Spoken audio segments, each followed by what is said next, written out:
Well, hello everyone. Welcome to our Noble Wisdom Forum. My name is Megan Frutel, and we thank you so much for joining us this morning. We keep seeing more people coming in. This is really exciting. But a little bit about Noble. Noble's our network of owners, business leaders, and entrepreneurs where we do business God's way. Our focus is delivering that purpose, cause, and passion, and our target is creating a global network for generational leadership. And I believe this wisdom series is not only growing our reach, we can see how many people from all different states and all over the world hopping on today, which is so amazing. But it's helping us grow our Noble community. So we do appreciate you so much being on and staying connected with us. So we do have our Noble Academy where you can launch your idea, Noble Knowledge, Noble Growth, Leadership, and Abundance. And of course, today's call is all focused on Noble Wisdom. Let's see, a little bit of housekeeping before I pass it off to Chaz. So we love to see you, smiling faces. We've got quite a few on today. We will be recording today's session. It'll be on our YouTube channel. Corey will share at the end so that you can follow us, stay connected. Recording, and then with any questions, comments, please leave those in the chat. We love to communicate with you. We just ask that you mute yourself just so we can stay focused throughout this next hour. So I have the pleasure of introducing Chaz. Chaz is my father. He's one of the Noble founders and among many other kingdom businesses. But his passion is helping fellow entrepreneurs discover their purpose, cause, and passion, and help bring those kingdom businesses to life through mentorship. So I will be passing it off to Chaz so that he can get everyone introduced. So thank you so much for being here today. Megan, thank you so much for that wonderful introduction for my beautiful daughter in Dallas, Texas. Well, just welcome to everybody joining us today. It's obviously it's a hot topic. It's that time of year, right? We're in tax season and everybody's just talking about those numbers and how are we going to pay our bills and those kinds of things. But we've just got a specialist that's just well regarded throughout the world. Let's say the world, because of our some of our attendees today from Canada and Japan, just all over the place. But we're excited for today, but more excited just with the partnership that we have with XL Empire. And this goes back to last year. We're at the Columbus Air Show, and we're watching the jets and the old planes go by. And we started a discussion with Matt Pearson about how Noble wanted to grow and become more international in our scope, and really to be able to offer a very, very high level of speakers on a monthly basis. And so we created this new series called Noble Wisdom, which we're very excited about. And so XL Empire and Matt Pearson and the founder and his team, we've been working closely together to be able to provide such programming. And so we're excited to have just another great speaker today, which I asked Matt to introduce for us. So Matt, thank you so much for joining us. Thank you so much for the partnership. I love your backyard and look forward to another great event today. Yeah, we're so excited about the partnership with Wisdom. This is our third, and we're already, I think we're gonna hit 100 on our third edition of this, but we are excited about our speaker today.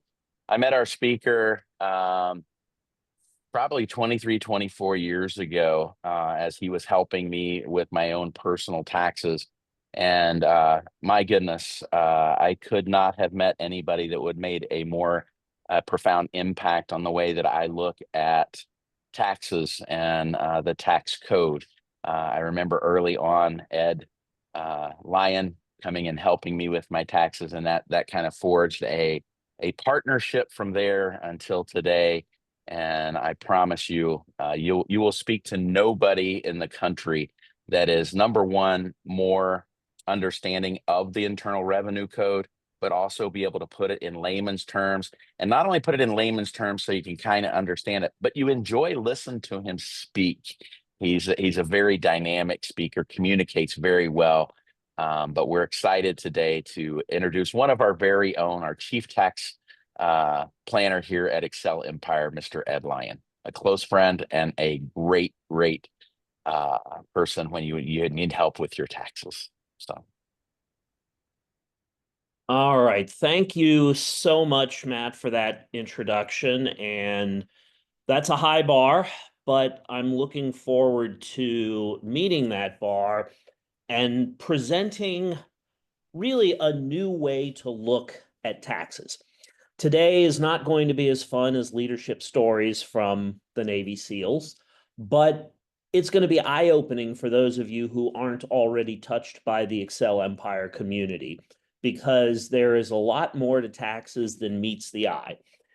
This morning, I want to talk about how to beat the IRS legally, which is an especially helpful way to beat the IRS. Although we will talk a little bit about some of the consequences of doing it the wrong way. The good news is none of you on this call need to do it the wrong way. I want to start with a quote from one of my favorite humorists, Fran Lebowitz, who reminds us that a dog who thinks he is man's best friend is a dog who has obviously never met a tax lawyer. So today I want to talk about the most expensive tax mistakes that I've seen people make over my 30-year career in taxes.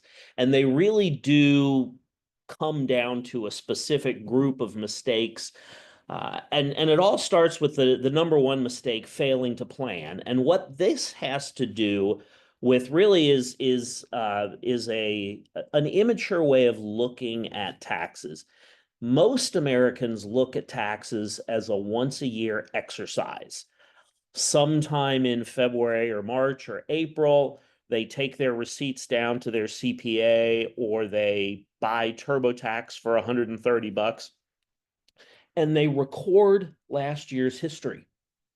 And they hope that they do a good job of recording last year's history. Years ago, Money Magazine used to do an article every April. They would give 50 different accountants a file and say, go to town, do the tax return, show us what the bill is going to be. And they would get 50 different answers. And all 50 of those answers would be different from Money Magazine's own answer. And their goal was to show the absurdity of the tax system. And they did that pretty effectively.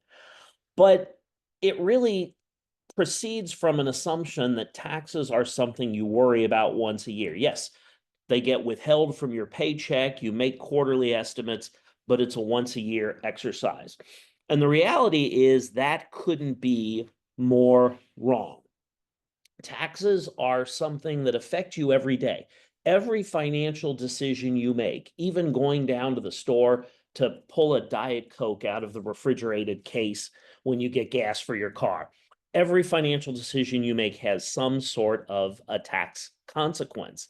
So we definitely want to anticipate those consequences. And rather than just writing history, rather than just recording history, we want to take the appropriate steps that will help us create a better history on our own. I'm going to escape out of here and let's see if I can. Okay. Do you all see the slides back again? We're seeing the presenter's view. Okay. All right. Then we will end the show and we'll just go the old way. Okay. So let me talk first about how the tax system works, how you calculate your taxes. Really, it's pretty easy. Starts by adding up income from all sources, including illegal income, by the way. Income includes everything you make, including the change in your couch cushions and the $5 bill that slips between the console and the seat of your car. Yes, the IRS even includes illegal income. They don't care how you make it. They just want their share. You guys remember who got Al Capone, right? Then you're going to subtract adjustments to income, which are a specific set of deductions that anybody can take, whether they itemize or not. Then you're going to subtract actual deductions. There's a standard deduction, or there are the itemized deductions that we are all familiar with. You'll consult the table of tax brackets to tell you how much tax you actually owe. And in any sane world, that would be the end of it, right? And the number wouldn't be all that high. The book of Malachi says that if 10% is good enough for God, shouldn't it be good enough for Caesar? Unfortunately, that's not how it works in our system. So once you have calculated that tax bill, you're going to subtract tax credits. You're going to add back any additional taxes like self-employment tax or alternative minimum tax or net investment income tax. And finally, you're going to write a check. Easy peasy, right? Well, let's talk about a much simpler way to understand the tax system and how it works. I want you to think of the tax code as a series of red lights and green lights. And this is going to give you an analogy that a 5-year-old could understand. So the red lights are where you have to stop and pay tax. The green lights are where you go without paying tax. Obviously, we prefer green lights rather than red lights. So let's take a closer look. The red lights, there really aren't a whole lot of red lights in the code. They're just so broadly drawn that they capture all income. So code section 61, gross income includes everything. If I find change on the floor here in my room, it's taxable. Code section 1 says a tax is hereby imposed on all taxable income, and it gives the table of tax brackets. Code section 1401 is self-employment tax. 1411 is the net investment income tax. Code section 3101 is the FICA tax rule. And then there's code section 56, the alternative minimum tax, which doesn't affect many people anymore. And as far as the red lights are concerned, that's pretty much it. That's really all you need to know. They're just very broadly drawn. Now let's take a look at the green lights. So the code pretty quickly runs out of red lights and starts putting in the green lights. And these are the deductions, the credits, the loopholes, the preferences, the strategies, the concepts that we work with at Excel Empire to help our clients pay less. So the green lights, code section 105, medical expense reimbursement plan. Gross income does not include amounts used to reimburse employees for medical expenses they incur for themselves, their spouses, and their dependents. And if you did not know that you might be able to write off your daughter's braces as a business expense, you're going to end up losing out on this deduction. Code section 132 includes something called certain fringe benefits. So a supper money plan. Has anyone on this call ever worked more than 8 hours in a day? Of course you have. You are business owners. It is a regular part of your life. Well, you can set up something called a supper money plan where the company, where your business can reimburse you $50 tax-free to get dinner so that you can work longer. There really is a rational business purpose behind it. But if you're working late a couple days a week, a couple supper money benefits a week can add up to maybe $5,000 in new deductions that you may not have known that you would be able to take. How many of your CPAs have told you about a supper money plan? I'd wager that's a pretty low number. Code section 170 sets out the rules for charitable contributions. And we all know that if you donate $1 to charity, you can deduct $1 from your tax return. But there are a lot of advanced charitable strategies where the tax savings themselves are more than the amount you're contributing to charity. So there are leverage deduction programs that can give you $5 of deduction for every $1 that you invest in a special partnership. There are charitable trusts that can let you accelerate 10, 20, or 30 years worth of charitable giving into a single year when, for example, you sell your business and retire.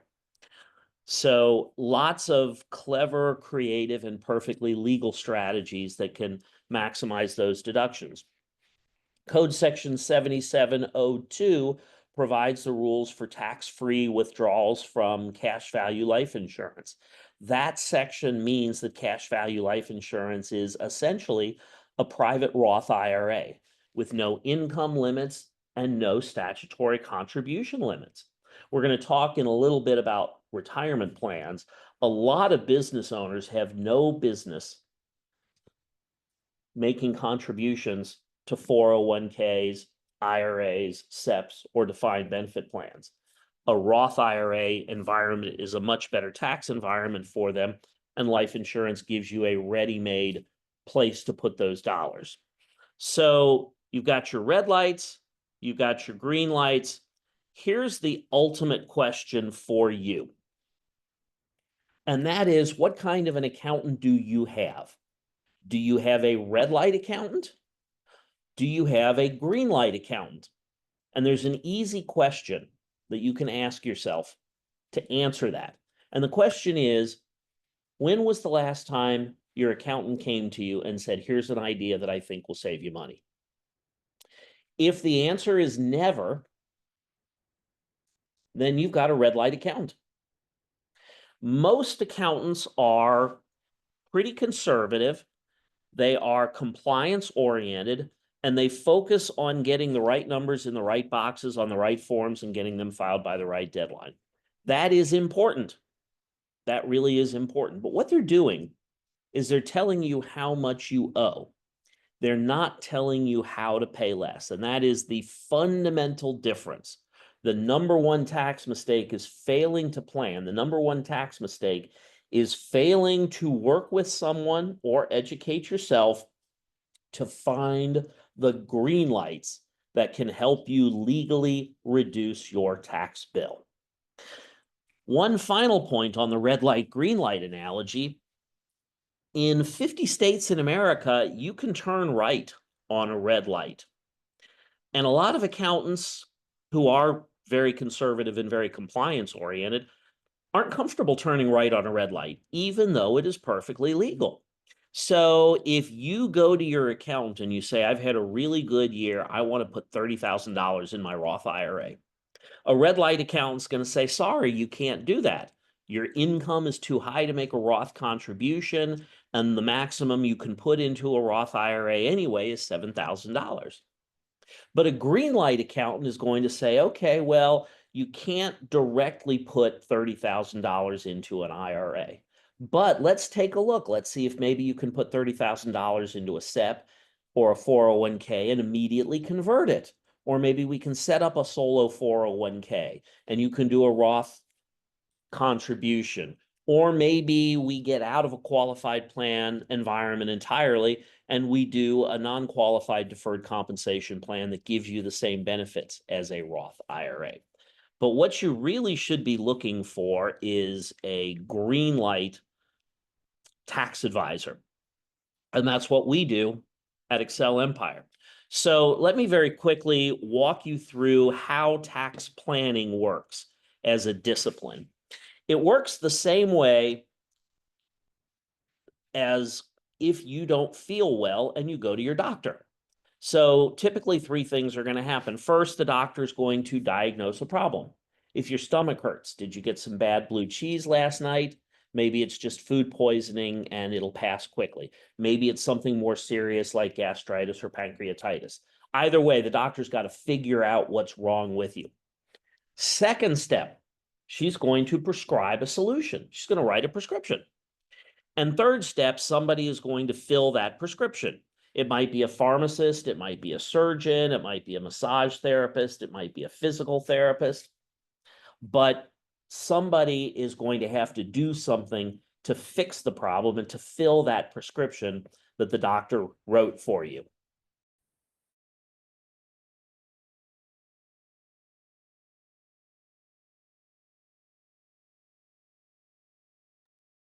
So I don't know how I muted there. Apologies. So with the tax planning world, it starts with a discovery call.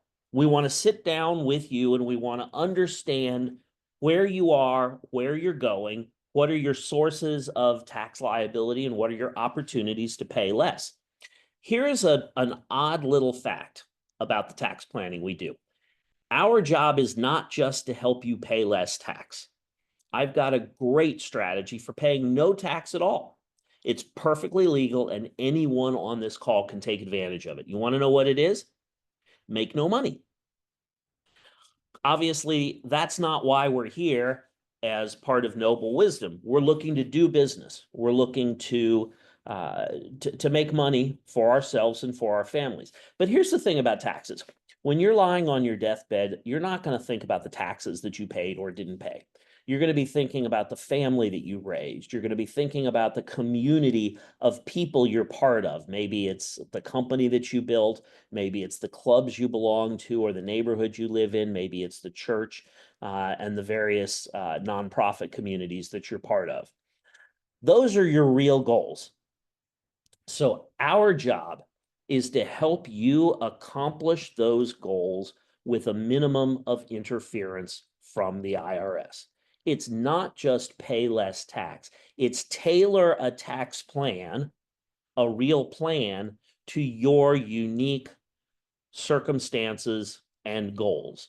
And that's the art of tax planning. The science is understanding the code, understanding where the green lights are and where they work. But the art is finding the right fit for you, because all 100 people on this call have different goals, different circumstances, different constraints, different time horizons, and different things that they want to do with the money. So it really is a customized process.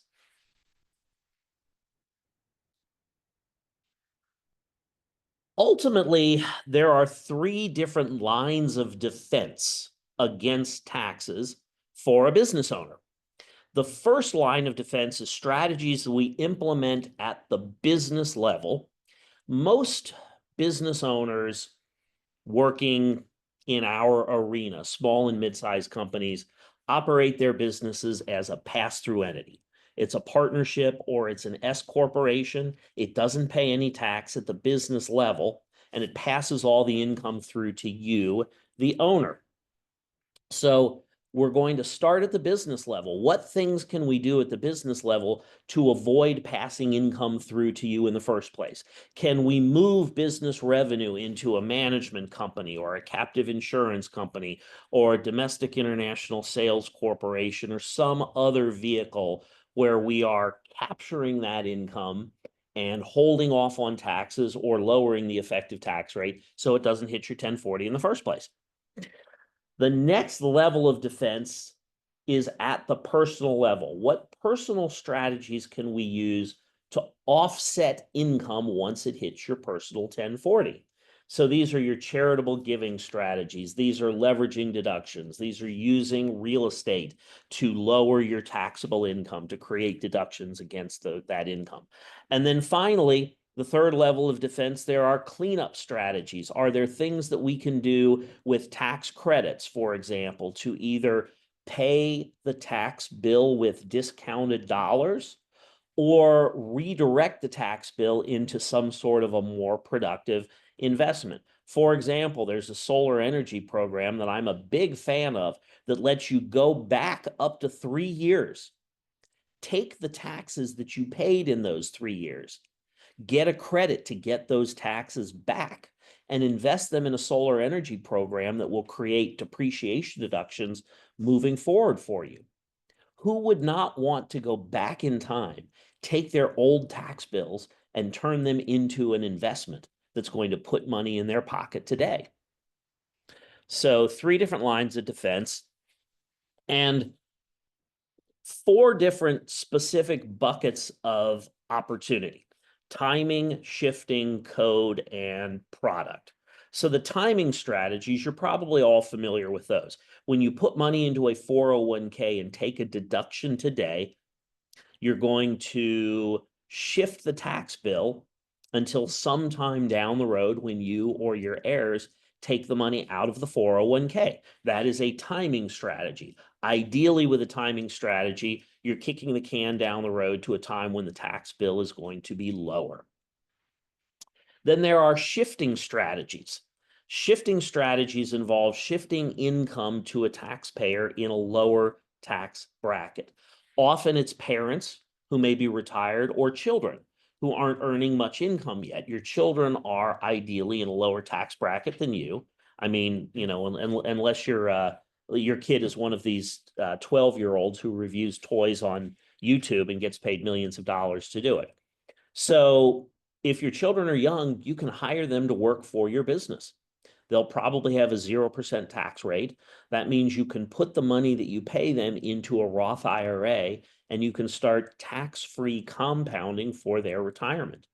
I know I would be way better off financially if I had been compounding tax-free income since I was 10 years old. Even as your children get older, you can do things like that. So I have a daughter who's a recent graduate from college living in New York City. That means that I'm paying for an apartment in New York City. Now, there are a couple of different ways that I could structure that. I could earn income and I could pay my dad tax rate, and then I could give my daughter income for her apartment. That's not a very tax efficient way to do it because I'm paying the top tax rate on that money. Or I could hire her to work for me, shift the income, deduct it at my level. She reports it at her level. Problem with that is if I'm paying her, there's employment tax. Either I'm paying FICA and she's splitting it, or she's paying self-employment tax. So another strategy is to make her a partner in a limited liability company so that some of my business income gets passed through directly to her at her lower rate with no employment tax. That's the most tax efficient way to shift income to her landlord in New York City. So those are the sorts of planning strategies that we look at. We go beyond just the surface level and find the most efficient opportunities. Third bucket of opportunity is code-based strategies. I talked earlier about Code Section 105, the medical expense reimbursement plan. If you have a particularly expensive health issue, you may be able to set up a medical expense reimbursement plan to deduct it at the business level. And finally, there are products. There are financial products, things like cash value life insurance, annuities, tax-efficient mutual funds, and various investment programs. Now, here's the way I look at these 4 buckets of opportunity.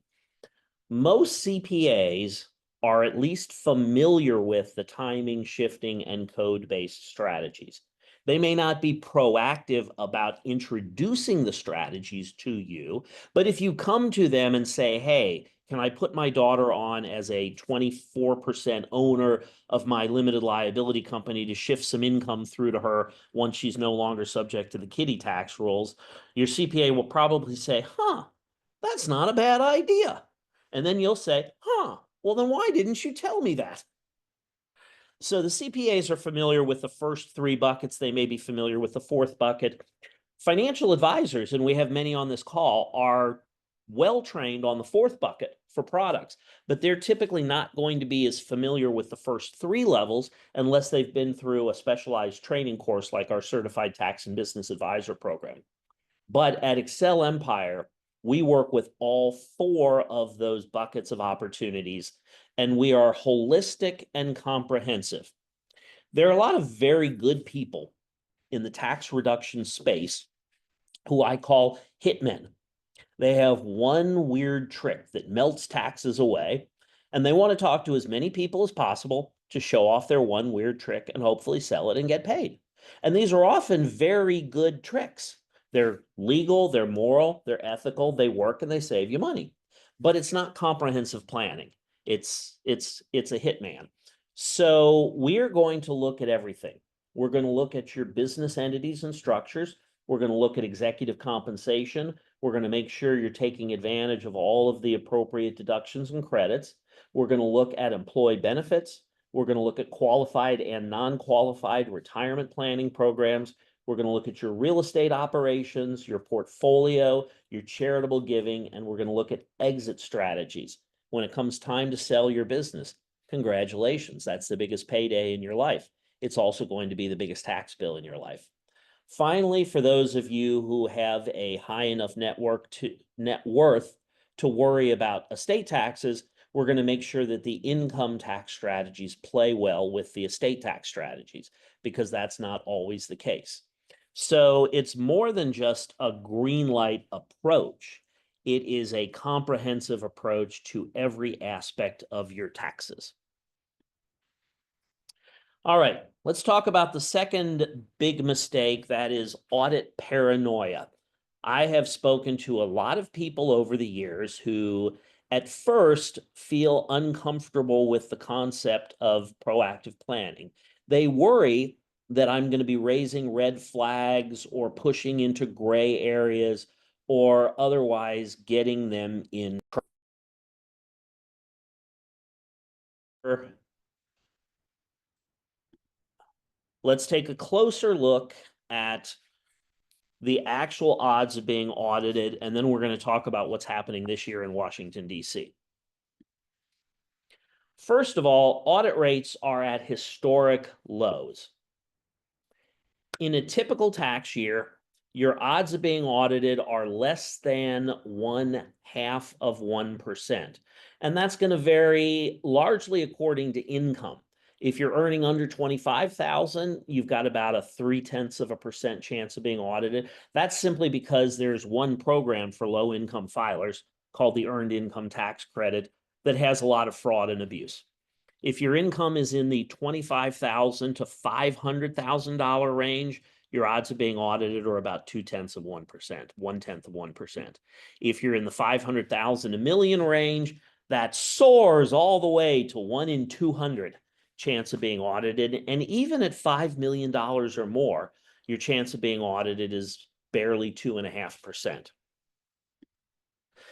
It really varies more according to your type of business than it does the amount of income. So what the IRS is mostly looking for in audits is businesses primarily operating as Schedule Cs. These are sole proprietorships, where the owners have the opportunity to underreport their income. That's the biggest source. The biggest source of cheating on tax returns is not making up new deductions or taking advantage of illegitimate strategies. It's simply not reporting all of the income that somebody makes. So the Schedule Cs are the ones that really do bear the brunt of the audit burden. If you make one change, which is to convert your LLC from a sole proprietorship to an S corporation, you can cut your odds of being audited by 90% with that one move. And we do that every day with business owners. We see business owners who are making $1 million or more on a Schedule C. It's a terribly expensive mistake because it means you're paying employment tax on all of that income. But it also leaves you dangerously overexposed to audits. What about prosecutions? I will talk about strategies, and sometimes my listener will make a crack about looking good in stripes or wearing an orange jumpsuit. Well, what does it take to get prosecuted? It takes a lot. The IRS gets 240 million tax returns a year. And in most years, in all years, all recent years, they have indicted fewer than 2,000 people across the country. You are not going to go to jail unless you are a really bad guy. Nobody at Excel Empire has ever gone to jail. None of our clients have ever gone to jail. And I will make this promise to you. Write it down. If we recommend anything that lands you in jail, I will do your sentence with you. I will join you in jail and do your sentence with you. In fact, when we do tax returns for clients, we include audit protection in the fee to do the tax return, meaning we don't want you worrying that we're going to raise red flags and you're going to have to pay a big bill out of your pocket to defend an audit. If we raise a red flag that gets you audited, that's on our dime, not yours. That's how confident we are. So most people look at tax planning and they say, okay, where am I on the spectrum? I'm pretty conservative. Are you getting more aggressive? Is tax planning about being aggressive? And that's really the wrong spectrum to look at. Most CPAs are pretty conservative. They are compliance oriented. They are not aggressive, but that's not really what we're doing. What we're doing is we're adding another dimension from reactive to proactive. We are affirmatively looking for those green lights. Looking for the green lights that are literally written into the law is not being aggressive. But here's a very common misunderstanding that business owners have, and it drives me nuts. There are a lot of tax choices that intersect with business decisions. For example, there's a strategy that I like a lot called captive insurance. It's not a tax strategy, it's a risk management strategy with tax benefits. And if you abuse the strategy, you'll get slapped down. The tax court has shot down several captive insurance arrangements that did not qualify as insurance. And for that reason, a lot of CPAs are gun shy about captive insurance. They just don't want to mess with it. So they say, no, don't do it. Instead of finding a vendor who has an outstanding track record and who's never been shot down by the IRS. But here's the mistake that a lot of business owners make. They hear the word tax and they immediately think that's a question for my CPA. And the CPA is the most conservative member of their team. So you have entrepreneurial, proactive, and even aggressive business owners who don't think twice about testing money on a new marketing campaign or a new line of business or hiring a new employee. To be a business owner, you've got to have a pretty high tolerance for uncertainty, right? But then you hear the word tax and you say, I'm going to delegate that decision. And unwittingly, you're delegating that decision to the most conservative member of your team. Don't make that mistake. That can be a really expensive mistake.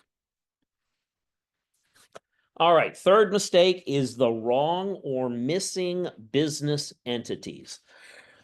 Everybody sets up their businesses now as an LLC. And I say, how are you taxed? And they say, I'm an LLC. And I say, no, what tax election did your LLC make? And they look confused and say, I'm an LLC. Well, there are 4 different types of business entities. There's a sole proprietorship, there's an S corporation, there's a partnership, and there's a C corporation. A lot of business owners don't have the right primary business entity or the right combination of multiple business entities, and nobody thinks to re-examine their business entities. So you might set up the business 10 years ago, and what's going to happen in January, your CPA is going to push the button on her computer to roll over last year's numbers to populate this year's form. And she's going to go ahead and she's going to record last year's history using last year's business entity. But nobody ever steps back and says, when you started this business, you were making $300,000 a year and you made a choice. Now you're making $3 million a year. Is it still the right choice? I had a call last week with the business manager for a group of radiologists. It has been a C corporation since 1968. And in that time, only once have they looked at whether they should still be a C corporation. And the old doctors in the practice said, we don't want to change. Well, it's time to change. And there are a couple of different alternatives. One of the changes that I recommended would save them $50,000 a year in taxes they don't have to pay. And it's because they don't have the right business entity or combination of business entities. So there is no single right business entity. There is only the right fit for you. And that's part of the customization process. All right, 4th mistake is the wrong retirement plan. And I don't want to get too bogged down in the details, but I want to debunk some conventional wisdom here in the United States. There are 3 different places where you can pay or avoid tax on any investment, whether you're investing short-term to build a new facility for your business, or investing intermediate term to pay for your kids' college, or investing long-term to pay for your own retirement. And those 3 places are the seed, the growth, and the harvest. The seed obviously is the initial investment that you plant and hope to grow. The growth is the leaves, the fruit, the growing branches, and then the harvest. Maybe the harvest involves plucking fruit off the tree. Maybe the harvest involves cutting a limb off the tree entirely. Well, when do you want to pay your tax bill? Do you want to pay it on the smallest amount, which is the seed? Or do you want to pay it on the largest amount, which is the harvest? Well, let's take a look at how some specific investments work. Let's say you're going to buy stock. You're going to buy stock in MicroSplat in a taxable account, a brokerage account. Do you get any kind of a tax break or deduction when you buy the MicroSplat? No. So there's no growth on your seed. There's no tax break on your seed. Is there a deduction or a tax benefit on the growth? Well, with stock, there actually is. When MicroSplat pays a dividend, you're going to pay a lower qualified corporate dividend rate on that stock. So you're getting a partial benefit on the growth. And what about when you get out of the stock? What about your exit strategy? Well, there is a partial tax advantage to that as well. If you hold MicroSplat more than 12 months, you're going to get to pay a lower tax rate on long-term capital gains. That's going to be either 0%, 15%, or 20%. If you need to pull money out of MicroSplat and you don't want to sell it, you can borrow against the stock. That's going to be tax-free. And if you die while you own MicroSplat stock, the basis gets stepped up to fair market value at death, and your heirs inherit it without a tax bill on the growth during your lifetime. If you decide that you want to make a charitable gift to your church, you can give cash or you can give an appreciated stock. You'll get to deduct the fair market value of the stock, even though you paid a smaller amount for it, and you'll avoid tax on the growth. Those are some pretty nice advantages. Now, let's look at what happens if you buy MicroSplat in an IRA, a traditional IRA or a qualified plan. You will get to deduct the contribution to the plan when you put the money in the plan. And that's great. You've gotten a tax-free seed. Then what happens on the growth? You can trade MicroSplat in and out of the market as much as you want in your account, and there will be no tax on the dividends or the gains. But the problem with putting money in a traditional IRA or qualified plan is you're just kicking the can down the road. And what's going to happen when you sell? Well, the first thing is everything that comes out of that account is taxed as ordinary income. So you're turning qualified corporate dividends and long-term capital gains into. You cannot borrow more than $50,000 from a qualified plan. So you lose the opportunity to borrow against that stock. If you want to make a gift to charity, there are some special rules that you can take if you're going to give a piece of your IRA at age 70 or above. But at your death, you get no stepped-up basis. Your beneficiaries will inherit the account, but they're going to have 10 years to pull the money out of the account and pay tax on it. And they're going to have required minimum distributions. Oh, and no matter whether you need the money or not, starting at age 73, you're going to have to pull money out of the account and start paying tax on it, whether you like it or not. Now, with a Roth IRA, we flip that paradigm on its head. With the Roth IRA, there is no break on the seed going in, but everything growing and everything coming out is tax-free. That is a great tax environment, especially for a lot of you, as we'll see in the next couple of slides. Let's skip down a couple of rows to cash value life insurance. Cash value life insurance has the same tax treatment as a Roth IRA, but without contribution limits, without income limits, and there's some things that you can do in cash value life insurance that you cannot do in a Roth IRA. Particularly, you can leverage your account within cash value life insurance. That's something that you can't do in a Roth IRA.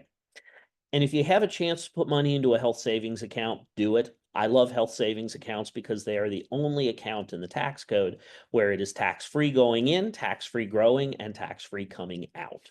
So that's not going to be a huge account, but you definitely want to take advantage of it. So the question is, when should you take your tax deduction? On the seed or on the harvest? Well, in America, the conventional wisdom is stuff as much money into tax deferred accounts as possible, take the deduction now, and pull the money out when you're retired, presumably in a lower tax bracket. But that isn't always true for Americans. If you have a child who graduates from college and she starts her first job in September, she spends the summer partying, doing whatever it is that kids do when they graduate. She starts her first job in September and she goes to work for corporate America, and they show her her cubicle. And sometime in the first week, a very nice lady from HR is going to come around with a big packet of information on the 401k. And she's going to say, you'll get a tax deduction for putting money in that 401k.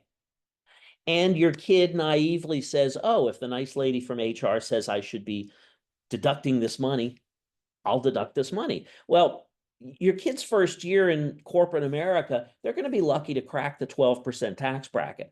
They're going to be in a higher tax bracket when the money comes out. So why would you save at a lower tax rate to pull money out at a higher tax rate? It may be true that when you're in your 50s or 60s, you're in your highest earning years. If you know that you're going to be in a lower income bracket and tax bracket when you retire, then that may be the way to go. But how many of you are looking forward to retiring on a lower income? Not a lot of people. So it may just not make sense. Oh, and by the way, if you're in your 80s and you pass away and your kids inherit your IRA in their top earning years, you may be leaving your kids a higher tax bill than you would have paid yourself. Think about that. All right, now let's take a look at tax rates through history. What is the tax rate going to be when you pull the money out? Now, if you're 73 years old today and you're starting to pull money out in a couple of years, you have a pretty good sense of where tax rates are going to be. But tax rates have been all over the place in our history. They started out with a top rate of 7% in 1913.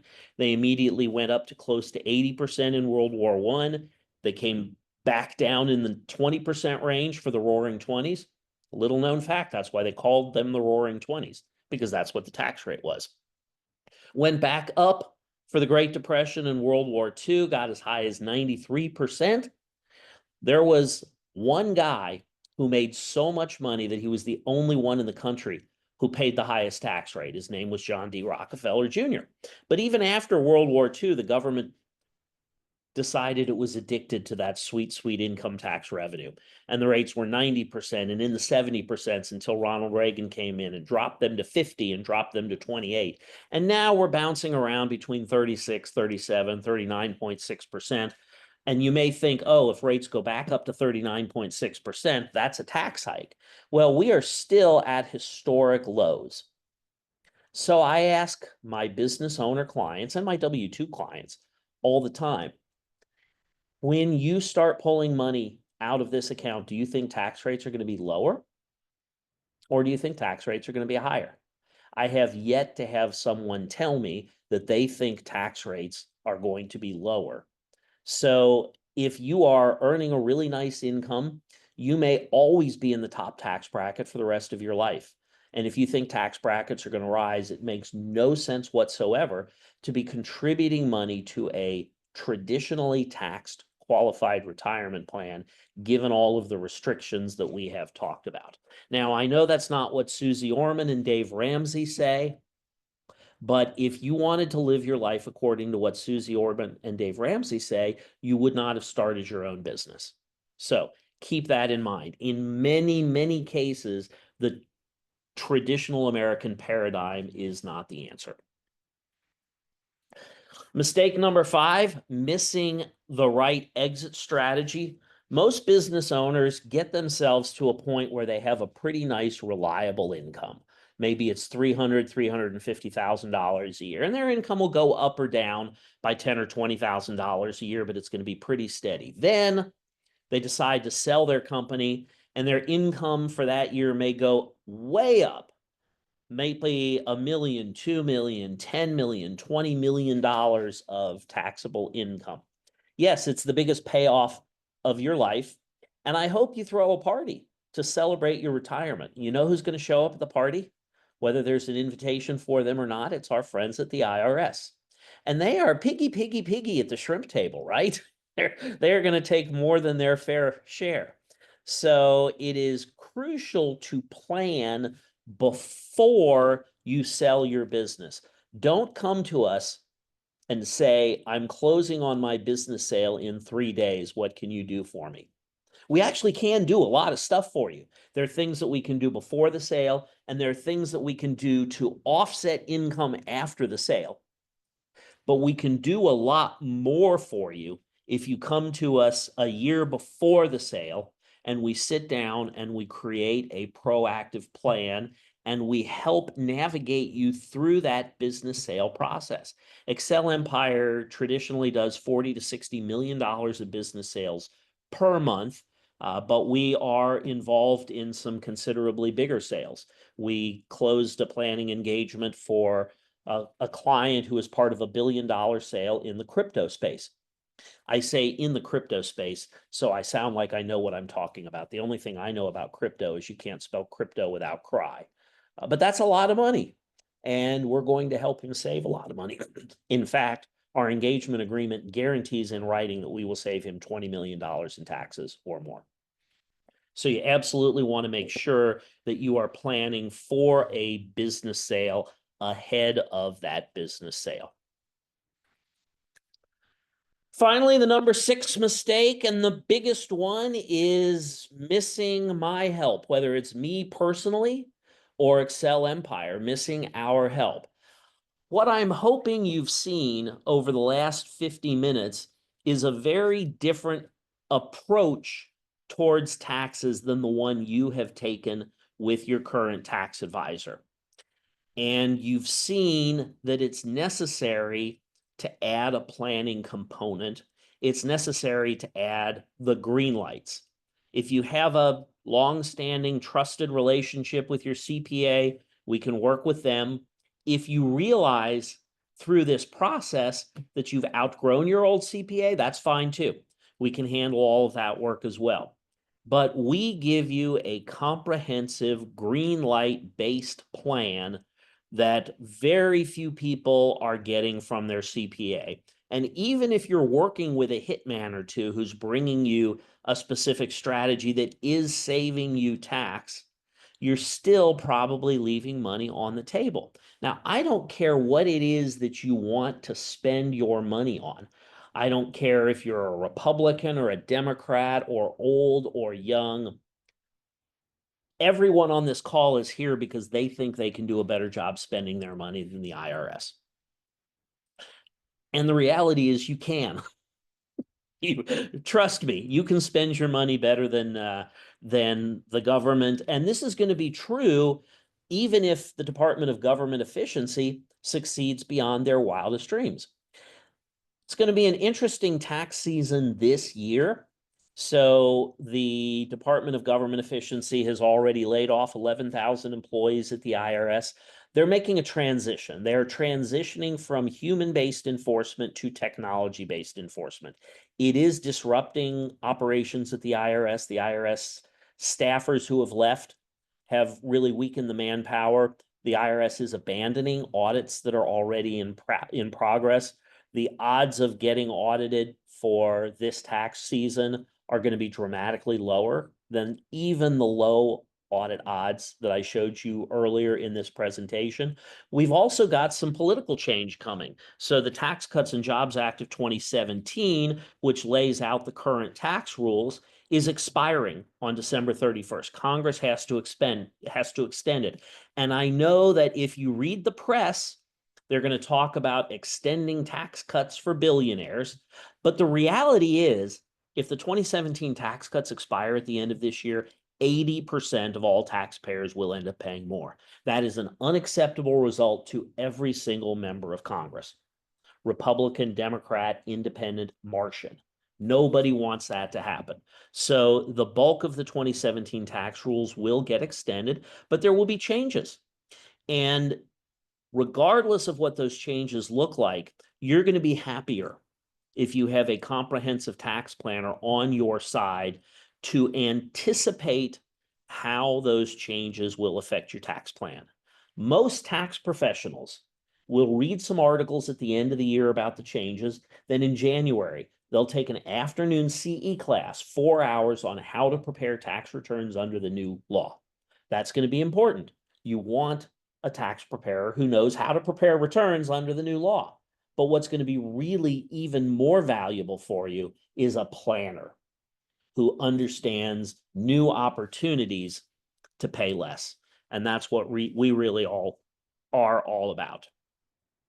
So I want to thank you for the opportunity to speak with you. I want to thank you for your time. I understand that especially as business owners, first thing on Friday morning is a busy time for most of you, especially if you're on vacation in Vail and you've got something more important to do with your day than think about taxes. So we're going to open it up to questions. I wanted to be done by 10 a.m. Eastern time, and I think I did a pretty good job. Here we are at 10 a.m. Awesome. All right. Let's. Well, Ed, fantastic. Thank you so much. I've seen just so many positive comments in the chat. I've actually had people that have been texting me separately on my phone that's saying that this has been well worth it, well worth their time. And I think the key, like you said, is planning. So Yeah. much of this just don't even think about taxes until January rolls around, and after we've recovered from a great New Year's Eve, it's starting to think about our taxes. But there are a few questions that have popped up in the chat, so I'd like to just throw those at you if that's okay.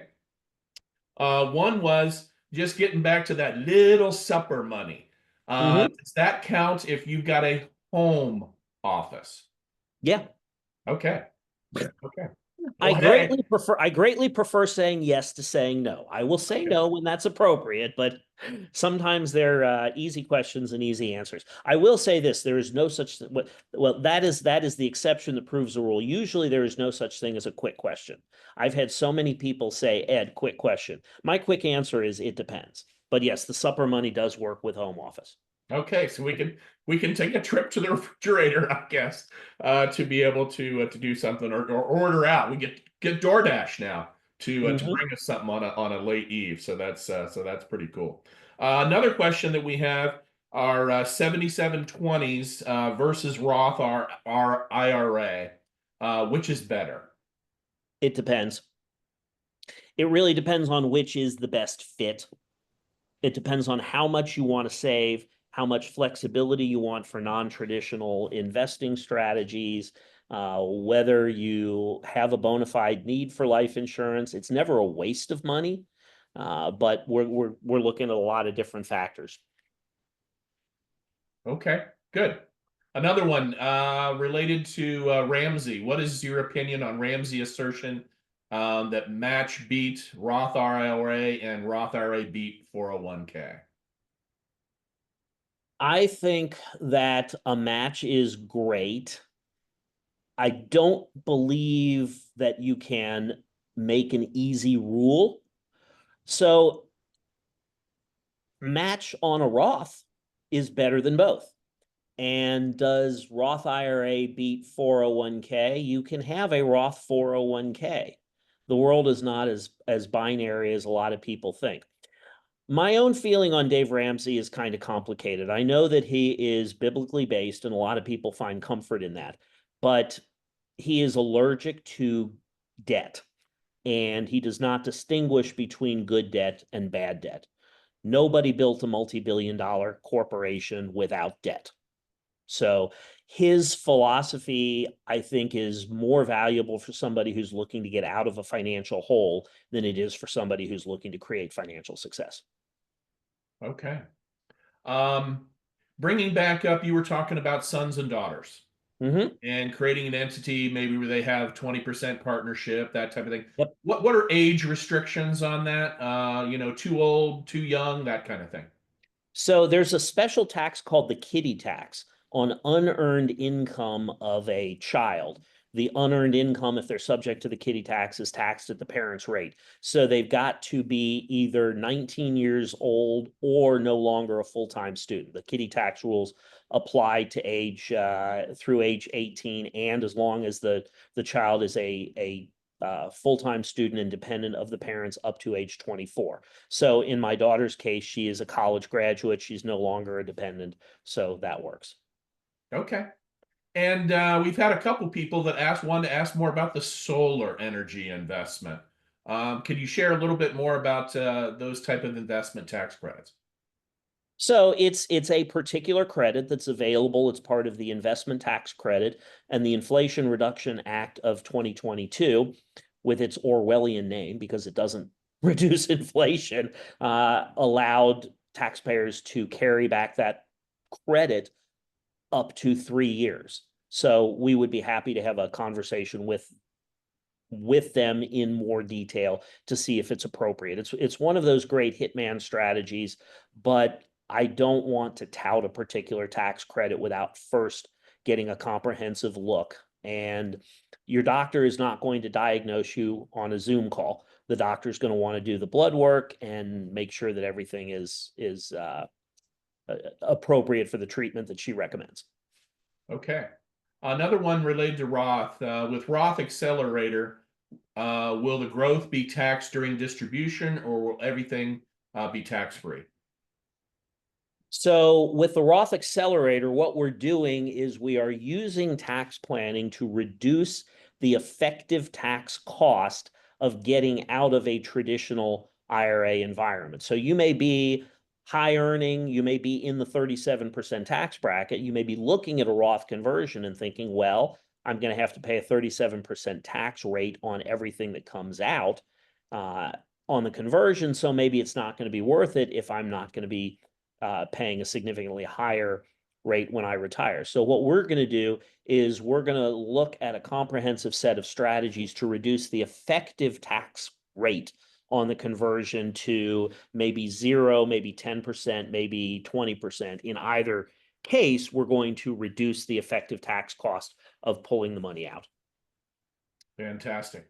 One more question on the supper money related to farmers during planting, spraying, harvesting, and that type of thing. Can that apply to them during that season? Yeah, absolutely. Yeah, and there are some interesting tax strategies for farmers. There is a variation of an installment sale using code section 453 that would let you sell your crop tax-free. In the current year, you can defer the tax on the crop as far as 30 years down the road. So it essentially turns farming income into tax-free income. One question too about donations versus sponsorships of a charitable organization. So making a donation as a business to a charitable organization in comparison to it being a marketing expense or a sponsorship of a charitable organization. So that's going to be deductible either way. The real issue is going to be where you take that deduction. If you make a charitable gift, there's a small amount of charitable gifts that you can deduct if you don't itemize, but you're typically not going to get the full value, the full tax break, unless you are itemizing your deductions. So if you structure your gift as a sponsorship and you can reasonably expect business benefit from that sponsorship, then it gets deducted at the business level rather than the individual level. Okay. That's a very smart move, by the way. That's a smart question. In taxes, there are very few dumb questions, but there's some smart questions. And when I see a question like that, that tells me I recognize green light thinking. Good. Okay. We have time for maybe 1 or 2 more questions if anybody wants to put one in the chat. Well, I see one, and it is Business what are some trust? tax advantages to a business trust? There really are no advantages. There are no tax advantages to a business trust. A lot of vendors will sell trust packages, including a business trust. The problem is trusts are primarily in this context, asset protection focused. They're not going to create additional tax benefits. And sadly, a lot of the trust packages that I see floating around on the market are either they don't work or they're outright scams. Fantastic. Any other questions come up? Maybe room for one more.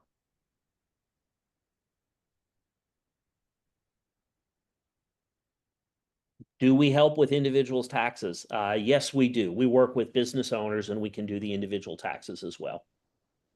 Great. Well, Ed Hayes, thank you so much for your time today. Thank you so much to Excel Empire. Matt, thank you so much for lending us Ed for an hour today to come share with us. It's been my privilege to address this group. I've been excited about the work you've been doing since you launched this series of calls, and I really was honored to be invited to be on today's call. Great. Just fantastic. Thank you so much, Ed. And we really appreciate you. And again, you can reach out to Ed directly through excelempire.com, and they'd be happy to talk with you about putting some of that planning together.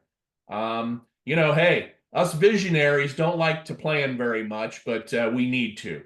And so this is one of those areas where we can support our kingdom goals so much more if we plan ahead and can save on taxes. We can contribute more to the church. We can contribute more to our communities, and that's what our goal is, and that's what Noble wants to help you do, and certainly alongside with Excel Empire. So thank you. Thank you. So I wanted to share with you our next event, everybody. This is going to be a fantastic one as well. Not necessarily going to save you any money necessarily, but JD Orr is just such an outstanding person that you're gonna want to meet. JD is a design engineer. I'll just give you quickly. His design team designed the C8 Corvette over 20 years ago, and finally General Motors decided to move forward with changing how that great car would go. But he's worked with Ferrari and Lamborghini and so many organizations, and he's just a fun person to listen to and to learn from. So we're so excited about that. We'll have more information out, but you're happy to click on that calendar invite right now if you'd like to.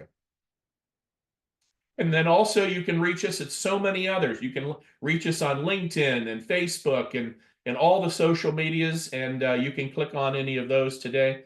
And as we've told people throughout, we did record this. It'll take a couple of days for us to finalize the recording, make sure everything is good. And we will be posting this on our YouTube channel. And you can get to that through our website, as well as we'll be posting it as an email follow-up as well. And one of the things that I just love to do, and did over 200 of these last year, and that's one-on-one meetings. You can schedule on Noble's website, noblekingdom.org, to be able to jump on and have a one-on-one with at least me, but I always bring somebody on with me that might specialize in a particular area. So I might call Ed and say, hey, would you have time to join us for 15 minutes or so, because I'm talking to somebody about their business issues, and one of those key ingredients is tax strategy. It could be a marketing person, it could be legal, you name it, but we usually give at least an hour. So I average 3 of those a day. So I'm usually doing at least 3 hours a day where I get to spend time with people from beginning stage, ideation stage, clear to exit strategy, and we love to do these. So please jump on and schedule a one-on-one if you'd like to, and Susie will coordinate a schedule with you for us to join you. So we just thank everybody once again for joining us today. We love finishing on time.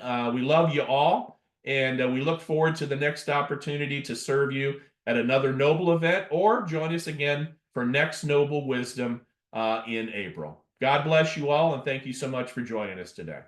Thank you very much. Bye. Thank you, everyone. Thank you. Bye. Bye-bye. Thank you.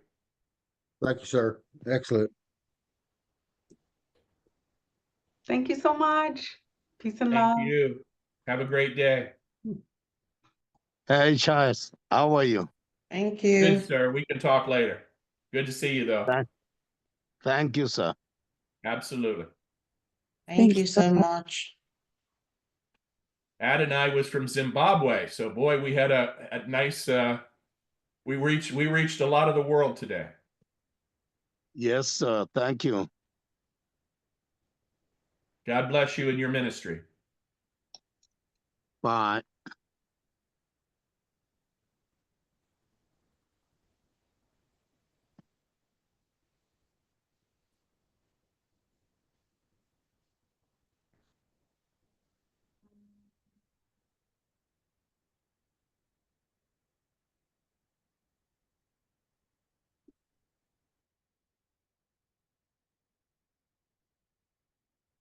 Anybody have any last questions before we leave? This would just be for Noble. Ed's already departed to another call. But if anybody had any questions about Noble and how we might be able to serve you, we'd be happy to answer. And you're welcome to open up your mic.